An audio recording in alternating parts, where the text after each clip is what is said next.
It is now 6:01 on your Tuesday morning, and today President Biden will be traveling to Colorado.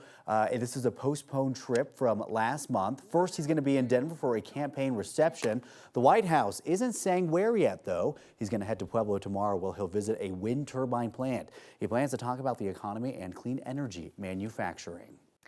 36 years in prison. That is the sentence for a woman who beat her great-nephew to death with a wooden back scrubber. Susan Balfour was sentenced yesterday for killing 8-year-old Demetrius Wilson back in June of 2022. Balfour was awarded custody after the boy was removed from his mother's care. She admitted to police that she beat Demetrius as a form of punishment. The case was notable because the boy missed 60 days of school in the year before he died, leading teachers to report suspected abuse to the Department of Human Services. But those reports were screened out and there was no follow-up. Yesterday's sentencing was a relief for family members in the courtroom who have been waiting for justice. I'm very pleased considering her age. 36 years is pretty much a life sentence. Balfour's attorneys asked for leniency, citing her military service and the fact she'd never been in trouble with the law before, but Judge Myers still handed down the 36-year sentence, calling the case disturbing. This morning, one of the Aurora police officers acquitted in the death of Elijah McClain is back to work at APD. Earlier this month, a jury found Nathan Woodyard not guilty of reckless manslaughter and criminally negligent homicide. He was the first officer to stop McClain in 2019, responding to a 911 call about someone who looked sketchy. McClain wasn't doing anything wrong. Woodyard restrained McClain along with 2 other officers. Then paramedics injected him with ketamine. He died a few days later. The city of Aurora says that Woodyard is back at APD on restricted duty. He won't be in uniform and he won't be out in the community, at least for now. 2 people are dead and a child was hurt after an apparent murder-suicide yesterday morning in Jefferson County. One of the children in the home called 911 after midnight, saying their father was shooting at their mother.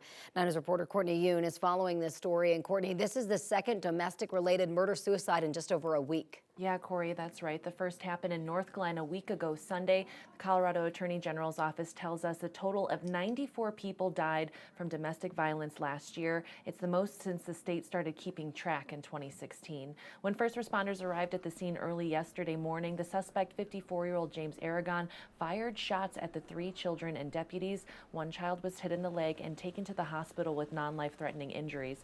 The Jeffco SWAT team found a woman who had been shot and killed inside the home. Aragon died from an apparent self-inflicted gunshot wound. Safe House is a nonprofit that helps domestic violence survivors. Natasha Adler says cases tend to escalate around this time of year as holiday stress and drinking increase. People are off from school, people are off from work.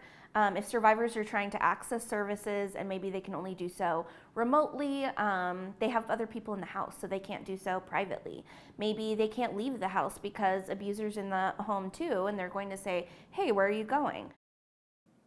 Adler encourages people who experience domestic violence to seek out help from organizations or trusted individuals. She says you can create a safe word so your trusted person knows when you need help. All right, Courtney, thank you. This morning, dozens of families are celebrating after loved ones were released by Hamas over the past 4 days. More than 160 people are still being held hostage. This is all according to the Israeli Prime Minister's office. An agreement has been reached to extend the Israel-Hamas truce in Gaza by an extra 2 days, but it's not clear when the remaining hostages will be released. Meanwhile, in Washington, lawmakers are negotiating additional aid to Israel and Ukraine. A Denver City Council public comment session turned into a referendum on the Israel-Hamas conflict last night. Speaker after speaker urged City Council to pass a ceasefire resolution and denounce a pro-Israel conference happening in Denver later this week. Pro-Palestine groups have planned days of protest starting on Thursday when the Jewish National Fund's Global Conference for Israel kicks off the Colorado Convention Center. Conference organizers say the event is about showing solidarity in the wake of the October 7th attack by Hamas and the rise in anti-Semitism. But a group of organizations called the Colorado Palestinian Coalition is leading an effort to protest the conference and have the event canceled. Last night, speakers unsuccessfully pushed for Denver City Council to formally oppose the conference and support a permanent ceasefire. By hosting their conference, Denver is supporting genocide. Zionist values oppose our values as Americans, and I urge City Council to pass a resolution calling for an immediate, permanent ceasefire. Thank you.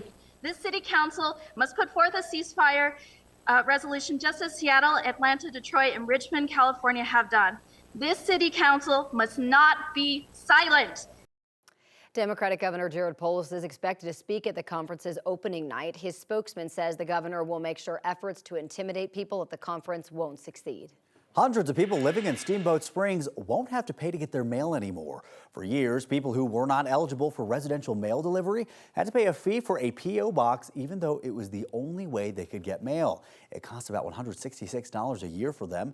Democratic Representative Joe Neguse says that USPS has agreed to get rid of the P.O. box fee, and some residents may get refunds for up to 2 years of past fees.